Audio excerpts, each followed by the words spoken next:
Hello everyone. Today, I will show you how to fix the DHgate payment failed issue. First, open the DHgate app on your phone. Make sure you are logged in with your account.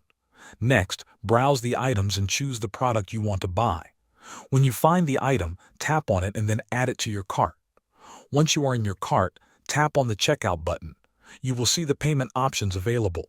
Sometimes, the payment might not go through, and you may see a payment failed error. This can happen for different reasons. One of the easiest ways to fix this is to try a different payment method. For example, if your current method is not working, you can choose Google Pay. You can also pay with a credit or debit card, or use Skrill if it is available in your region. Before you confirm the payment, it is very important to check all your details. Make sure your card number is correct. Check the expiration date, the security code, and your billing address.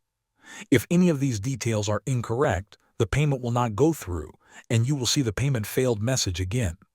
After you have confirmed that all details are correct, choose your payment method and tap on Pay. The app will process your payment. If everything is correct, the payment will be completed successfully, and you will receive a confirmation on the screen. Thanks for watching.